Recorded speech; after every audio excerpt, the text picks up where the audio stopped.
फिर पूरा बन गया या पहले सब हो गया? नहीं, मैंने पहले लिखा था इस गाने को और एक दिन राज से मुलाकात हुई तो राज ने बोला सर इन दिनों क्या चल रहा है, तो मैंने कहा आज ही एक कुछ ख्याल आया था तो मैंने गाना लिखा। तो राज को मैंने सुनाया, राज ने बोला सर ये गाना मेरा है, मैं इस गाने को बनाऊंगा, आप किसी को दोगे नहीं। मैंने कहा बिल्कुल तुम लोग बनाओ, और इसने जो बनाया आज आपके सामने क्या कमाल की कंपोजिशन है और वो गाना, और इसकी खासियत है कि लिखे हुए पे भी बनाता है, ये सबसे बड़ी बात है इस कंपोजर की। और मेलोडिस कितना वो आप सुन रहे हैं। सर आपने सोचा था कि वैलेंटाइंस दिन पर ये गाना लॉन्च होगा and you are the king of romance, जो आज सुबह भी हमारी मुलाकात हुई थी सर, तो ये कहीं आपकी निजी जिंदगी से ये मतलब लिखी हुई कि कैसे मतलब ये बनाया पूरा गाना? देखिए क्या होता है, जो हर शख्स जो अपनी ज़िंदगी जीता है ना, उसकी एक अपनी जर्नी होती है और उस जर्नी में धूप छाँव होती है, कई मौसम होते हैं, और जब ख़ास करके वो राइटर वो शख्स और उन मौसमों से गुजरा है तो उसके काम में, उसकी क्रिएशन में, उसके आर्ट में कहीं ना कहीं वो आपको नज़र आएगा। कुछ मेरा अपना है, कुछ ज़माने का है। जी वाह, आई थिंक ये बहुत अच्छा है, कुछ मेरा है कुछ ज़माने का है। Thank you. Coming to Lolly sir, how was the experience working on this, if you just share with us? Experience when I heard the song, so it was so touchy and it was so romance and you know the melody.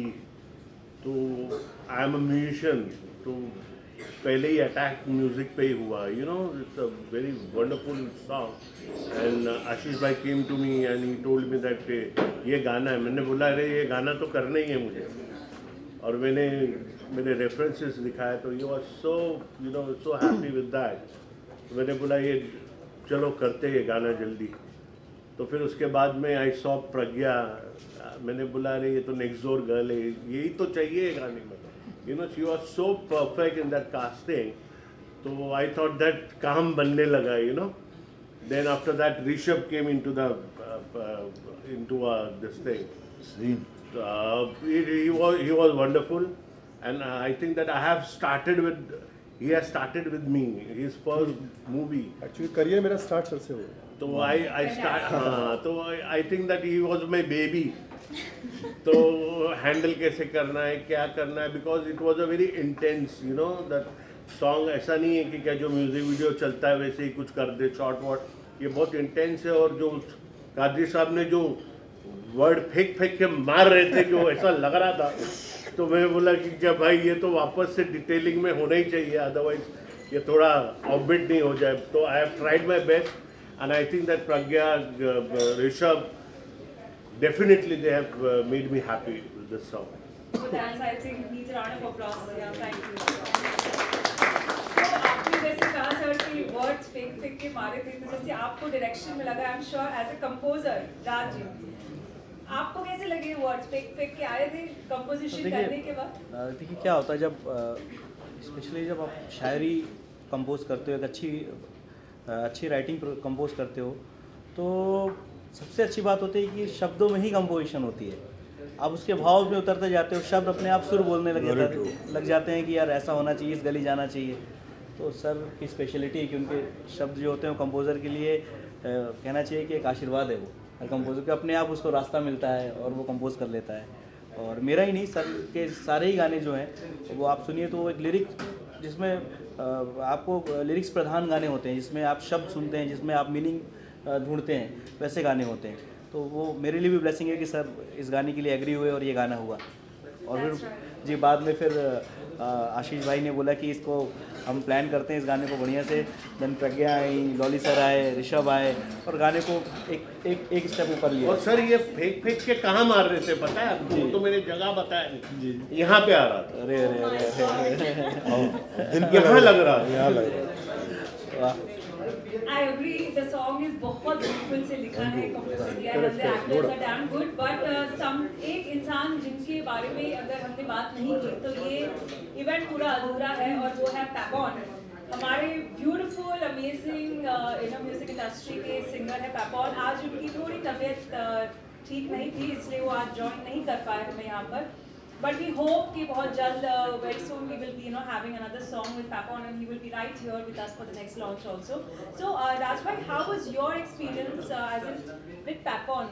थोड़ा आपने उनको कैसे treat it? देखिए जब गाना हुआ तो पहला जो आदमी के लिए एक हुक पॉइंट होता है ना, वो ये था कि कादरी साहब का लिरिक्स है। तो अरे वाह, कादरी साहब का लिरिक्स है, ये तो बहुत अच्छा होगा। फिर सुनते हैं गाना, तो उन्होंने सुना, उनको गाना बहुत पसंद आया। लेकिन उनका वो एक ऑनेस्ट सिंगर है, ऑनेस्ट आर्टिस्ट हैं, और मेरा ये मानना है कि हम सबको भी इतना ईमानदार होना चाहिए अपने काम के प्रति। तो उन्होंने कहा कि मैं गा के कोशिश करता हूँ, अगर अच्छा लगा तो रखना, नहीं तो इसको डिलीट कर देना।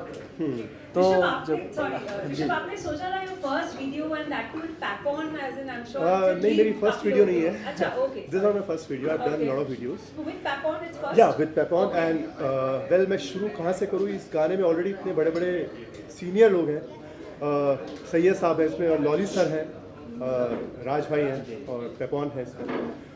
गाना बहुत ही खूबसूरत था, बहुत ही लाजवाब है, खूबसूरत।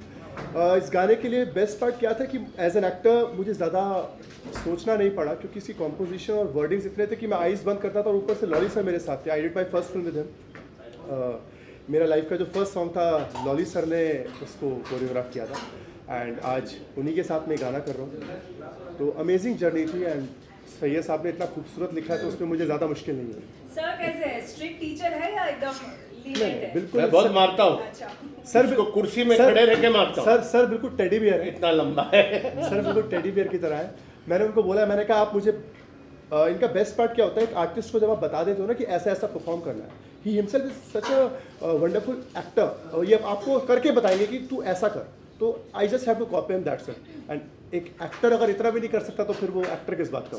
और मेरा लक है ना किस पे साथ देता है, माई लक, बहुत सॉफ्ट गाने होते हैं, बहुत कम मेलोडी होता है, और क्लियर वर्ड्स होते हैं, तो I think I can go straight away, I can bounce in that.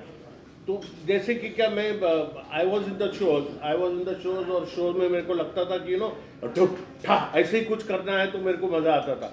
But मेरे लाइफ का पहला गाना इतना लो था, ए क्या बोलती तू, मेरे खंडा। मैंने बोला इसमें मैं क्या करूं, ये मैं तो रिदम वाला हूं। लेकिन मुझे मालूम पड़ा कि नहीं, उस टाइम ये वर्ड मुझे क्लियर आ जाता है, तो मेरे वो जिस्म में उतरता है, और उसके बाद ही शायद मैं उसको कन्वे कर सकता हूँ अच्छे से। नहीं तो वो ना खो जाता है, टाड़क में खो जाता है। लेकिन ये इतना सिंपल आता है, तो I think that audience will enjoy. और ये एक बार, दो बार, तीसरे बार तो समझ ही जाओगे कि इसकी फीलिंग्स, इसके शॉट्स, और मेरे एक्टर्स लोग क्या एक्सप्रेशन दे रहे हैं और क्या वर्ड चल रहा है। जी, coming to your second actor here, जो चुपचाप सुन रही है कब से, प्रज्ञा, आपकी एक्सपीरियंस क्या है इस गाने को लेकर? मेरा एक्सपीरियंस मतलब मेरा ये फर्स्ट एल्बम है, बट मैं बहुत शौक थी, मेरे लिए बहुत लकीली चांस था कि मैं इतने बड़े कलाकार के साथ काम कर रही हूँ। मैंने कभी एक्सपेक्ट नहीं किया था कि मैं कादरी साहब के लिरिक्स पे काम करूँगी, और ऑफकोर्स पेपॉन सिंगर तो मेरा हमेशा फेवरेट सिंगर रहा है। और राज भाई से जब मैं मिली थी ना, तो राज भाई इतने डाउन टू अर्थ थे ना कि मुझे यकीन ही नहीं हो रहा था कि इन्होंने इतने बड़े कॉम्पोजिशन किए हुए हैं। और लॉली सर तो इतने अच्छे से उन्होंने डायरेक्ट किया है ना कि मुझे ऐसे लगा ही नहीं कि मैं शूट कर रही हूँ। मुझे ऐसा हमेशा लगता था कि मैं कोई मिनी ट्रिप में आई हूँ, और सर मुझे गाइड कर रहे हैं कि देखो ऐसे करना वैसे करना है, और खुद को वो फील कराते थे। तो मुझे ऐसा लगता था कि अरे वाह, काम करने में बहुत मज़ा आ रहा है। तो मेरा एक्सपीरियंस इज सुपर्ब था। So what is the best thing that you remember इस वीडियो में, that is your best moment and your best memory? बस सारे ही बेस्ट थे, हाँ, बट कुछ टाइम पे मुझे ऐसा लगता था कि मैं बहुत ज़्यादा एक्सप्रेसिव था, तो मैं सोचती थी मैं कैसे कर पाऊँगी। लॉली सर ऐसे कहते थे कुछ नहीं, सिर्फ सोचो, ये करना है, ये आया, तुम्हें क्या सोचना है, ये सारी चीज़ें, मतलब ऑफकोर्स सारी चीज़ें ही बेस्ट थी, तो सारा ही बेस्ट थी मेरे लिए। So राज भाई, ये फर्स्ट सॉन्ग है विद कादरी साहब आपका, या नहीं, हमने कई गाने किए हैं सब प्लेलिस्ट में। जी। ओके सर, दिस सॉन्ग आप जैसे बाकी भी आपके सुपर हिट सॉन्ग हुए हैं, हम विश करते हैं ये भी बहुत सुपर हिट हो जाए बहुत जल्दी। And on that note I would open it for any Q&A if anyone wants to ask anything. जब वैलेंटाइन डे है आज, कोई बातें, कोई वैलेंटाइन डे की बातें कुछ हो तो आप लोगों की कुछ मोहब्बत की बात हो रही है, प्यार की बात हो रही है, और टाइगर भी हो रही है। अरे सर अभी वो तो राज है, राज नहीं है, राज भाई बताएंगे राज। राज बहुत भाई साल आप पहले बताओ, दफन हो गए। आप बताओ। ये तो पूरा तीर मेरे तरफ ही आ गया घूम के। सर अच्छा गाना आया है और देखिए वैसे तो अगर आदमी की सोच देखा जाए तो हर दिन ही वैलेंटाइन डे है उसका, जब वो मान ले, लेकिन हर चीज़ को एक डे के रूप में निर्धारित किया गया, तो उस रूप को उसी डे को हम लोगों ने यूटिलाइज़ किया है। एक अच्छा सा लव सॉन्ग है और एक सबसे अच्छी लाइन है इसमें कि आपने लास्ट में देखा होगा कि रेस्पेक्ट की बात की गई है। तो आप जब प्यार करते हो तो प्यार की पहली सीढ़ी रेस्पेक्ट होती है। जब आप किसी का सम्मान करते हो तो आप उसको प्यार कर सकते हो। ये प्यार नहीं होता कि आपने प्यार किया और उसको मानना पड़ना शुरू कर दिया, ये कुछ कर दिया। तो हम एक दूसरे का रेस्पेक्ट करें, ये सब एहतराम ज़रूरी है। एहतराम मोहब्बत। बिल्कुल सही बात है। तो मोहब्बत में एहतराम जरूरी है, जैसे सर ने कहा। हाँ ऋषभ, तुम्हारी कोई दास्तान होती, तुम्हारी कोई दास्तान हो तो। मेरा तो सर आपने एक्चुअली गाने में जो बता दिया, मैं कितनी लड़कियों को बोल रहा हूँ क्यों किया उन्होंने। ये एक्चुअली इतना कॉमन चीज़ है कि हर लड़का लड़की एक दूसरे से ज़रूर बोलते रहते हैं कि यार तूने ऐसा क्यों कर दिया यार। तो ये गाना ऑलरेडी इतना मासेस का है, ये सर का सबसे बड़ा मैंने सैयद साहब के आई थिंक हमने ऐसा कोई गाना नहीं है जो नहीं सुना। इनके गाने की सबसे बड़ी खूबसूरती ये होती है कि ये मास के गाने बनाते हैं। आप हर गाने को अपने आप से रिलेट कर सकते हैं। आप इनका कोई भी, चाहे मर्डर का गाना हो, जन्नत का हो, जिस्म का हो, कोई भी गैंगस्टर का हो, आप इनका कोई भी गाना अगर आप पिक करेंगे आप सोचेंगे कि यार ये तो मेरी लाइफ स्टोरी ही गा रहे हैं। तो इसीलिए हर आदमी मास अपने आप से रिलेट कर पाता है। और ये गाने की खूबसूरती यही है कि क्यों किया भाई, हर आदमी बंद कर दो भाई ना, बंद कर दो ना। मोहब्बत की बात चल रही थी तो कि मेरा सवाल हाँ आपका क्या सवाल था? तो आपने रिसेंटली पैपी सॉन्ग कर रहे थे सैया ऑनलाइन लड़की, उसके बाद ही नया कॉन्सेप्ट आपको मिला, तो आपके क्या थॉट्स थे? नहीं, मैं बहुत लकी रहा हूँ अभी। मैं अभी 7-8 गाने कर चुका हूँ। मुझे सारे गाने अलग अलग फ्लेवर्स के ही मिले हैं। अभी जो चित्रांगना के साथ मैंने गाना किया था बिल्कुल अलग था, फिर मिक्का पाजी के साथ जो किया था वो बिल्कुल अलग था, फिर एक और मैंने गाना किया था वो बिल्कुल अलग था, ये बिल्कुल अलग है। ये गाने की बहुत मुझे जो खूबसूरती लगी इस गाने की वो ये कि वही जो मैं भी बता रहा था कि आप मास, जो हर एक आदमी के दिल में क्वेश्चन होता है, हर आदमी ने धोखा खाया है, हम सब ने खाया, लॉली सर ने तो बहुत खाया है। इसके लिए मैं शायद कर सका बराबर। और मुझे पक्का पता है कि सर अपने समय में इतने रोमांटिक रहे होंगे, इन्होंने इतने दिल तोड़े हैं या टूटे हैं सैयद साहब के, वो कह रहे अभी भी है। तो आई थिंक वो एक खासियत है सॉन्ग की कि आप इनका कोई भी सॉन्ग उठा लो, आप ये बोलोगे कि हाँ यार ये मेरी लाइफ की स्टोरी सर ने। तो वो सबसे खूबसूरत ये सॉन्ग जो मुझे एज एन आर्टिस्ट फील हुई कि ब्यूटीफुल सॉन्ग। लॉली सर, एक न्यू कमर को ट्रैक्शन करना और एक मंझियों को करना कितना डिफरेंट, कितना आसान है ये? देखो मैं एक बात बोलता हूँ, मंझिया हुआ होता है ना वो गड़बड़ कर देता है क्योंकि वो बहुत कुछ सीख जाता है। लेकिन जो हमारे पास क्ले बोलते ना एक रॉ एक आता है ना, और नया लड़के बच्चे आते हैं ना, तो उसको ना हम जिस तरीके से मोल्ड करें ना वैसे वो मोल्ड होते, सुनते हैं हमारी बात, इसके लिए वो परफेक्ट आता है। नहीं तो क्या होता है कि क्या अगर जरा सीनियर लोग हैं, डांस में बात अलग है। मैं जब कोरियोग्राफ करता हूँ तो कोरियोग्राफी में एक एक्टर होता है जो पुराना है, जो जिसको पता है मैं ये एंगल दूंगा, ये यहाँ स्टॉप करूँगा, वो ठीक है। लेकिन ये गाना बहुत अलग ही था।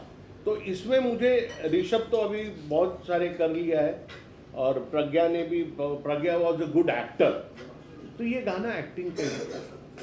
तो आई थिंक दैट दोनों ने बहुत अच्छा किया है and I am happy with them. मैंने तो शूटिंग में इन लोगों को बोला था कि मैं पूछूं तुम लोगों से। और क्या है, मैंने बहुत से सलमान भाई के साथ कर लिए गाने, आमिर भाई के साथ कर लिए, शाहरुख भाई के साथ कर लिए, सब खान लोग के साथ कर लिए, लेकिन यहाँ ये गाना है ना खुद में एक खान था। तो इसको पूरा प्रिपेयर करके, इसको सब कुछ करके, और हमारे बॉस हैं आशीष जी, उनको समझाने और हमको खुद को समझने, फिर उनके बाद इन दोनों में के जिस्म में डालना, एक्सप्रेशंस करना, I think that it was a very easy but it was very tough for me. और जैसे प्रज्ञा ने बोला कि मुझे मालूम ही नहीं पड़ा, मैं पिकनिक जाके आ गई, तो क्या है कि वो बच्चे लोगों ने जो बोला वो किया and they were 100%. तो ऐसे में काम किसी को कुछ नहीं पता चला कि गाना कैसा हुआ, और ये आप लोग के सामने। लॉली सर का ये बेस्ट पार्ट है कि आप इनके साथ जब एक एक्टर जब परफॉर्म कर रहा होता है, उसको माइंड से बहुत ज़्यादा पीस, शांति चाहिए होती है, उसको आप डिस्टर्ब नहीं कर सकते, एक जोन में होते हैं, तो वो जोन में रखते हैं और बहुत हैप्पी जोन में रखते हैं, तो उनके साथ परफॉर्म करना बहुत ईजी हो जाता है। क्योंकि हम लोगों ने यूरोप में भी जब गाना किया था, तो वहाँ तो सर के पास इतने मतलब वो नहीं हो पाया कि हम जब बाहर जाते हैं तो इतनी टीम नहीं लेके जा पाते हैं, तो वहाँ पर भी सर ने मतलब अकेले सिंगल हैंडेडली इतना अच्छे से कर लेते हैं। यहाँ पर भी यही हुआ कि सर बता देते हैं कि आपको ऑन स्क्रीन ये मुझे चाहिए, और उतने ही शॉट लेंगे, आपसे एक्स्ट्रा काम नहीं करवाएंगे, वो बेस्ट पार्ट हो जाता है। कैसा एक्सपीरियंस रहा आपका लॉलीपॉप के साथ? मेरा एक्सपीरियंस बहुत ही सुपर था। मैंने कभी रियलाइज़ नहीं किया था कि मतलब मैं किसी डायरेक्टर के साथ इतनी कंफर्टेबली काम करूँगी। मैंने एक सेकंड के लिए भी कभी भी नहीं सोचा कि मतलब मैं फ्रेश हूँ या मेरा ये पहला है। मतलब मुझे ऐसा लगता था कि सब चीज़ परफेक्ट जा रहा है, क्योंकि अगर कुछ मिस्टेक भी होता था ना, तो लॉली सर पर्सनली आते थे और मुझे बोलते थे कुछ भी मत सोचो, सिर्फ ये फील करो अंदर से कि आपके साथ ऐसा ऐसा हो रहा है तो क्या रिएक्शन हो सकता है। वो चीज़ों को मैं अंदर लेती थी, फील करती थी, और वो डेफिनेटली डन हो जाता था। क्या शक्ल से ऐसा लगता हूँ, लेकिन वह ऐसा इंसान ऐसे नहीं है नहीं एक्चुअली, इज वेरी सर की वैसी बातें जो आपको याद है, कुछ बात है? सर की बातें तो बहुत ही है। सर हमेशा खुश रखते हैं। अगर वो सेट पे भी होते हैं ना, तो ऐसा माहौल उनका बना होता है ना कि अभी हम पार्टी के मूड में हैं, कि देखो अभी ये होने वाला है, ये ऐसा नहीं है। मतलब उनका जो अंदर से एक्सप्रेशन निकलता है ना, ही इज गुड। मतलब वो खुद को भी एक एनर्जी दे देते हैं कि अगर आप टायर्ड हो ना, तो एक एनर्जी में आ जाते हो कि नहीं अभी काम करना है। तो So, thank you, Pragya. जाते जाते I would like maybe Raj bhai to sing the song, 2 lines of this beautiful song. आँखों में हमारी तुम, आँखों में हमारी तुम रत जग भर गए, होठों से जुदा सब कह कर गए, खुद को भी अब हम खुद पहचाने ना, क्या थे हम पहले और क्या तुम कर गए, क्यों किया तूने ऐसा क्यों किया। Thank you. I think that was amazing. Yeah, Tani. Rishabh, one last question. So recently, MC Stan won, and you were predicting that he will win. It's good for me, it's good for me. ठीक है, अच्छा वो जीत गया। Masses के साथ जब आप जुड़ जाते हैं, जैसे सर जुड़े हुए हैं, आई थिंक कहीं ना कहीं उसका भी कनेक्शन मासिस के साथ रहा था, दैट्स व्हाई वो बहुत बड़ा रीज़न रहा है इसका। So thank you everyone for coming. जाते जाते on the occasion of Valentine's, I would like to again say this is a beautiful gift from all of y'all to everyone out here. क्यों किया? And thank you each one for coming for this event. And we look forward to this beautiful song in the coming days and years to grow massively. Thank you so much, everybody. We just have a photo.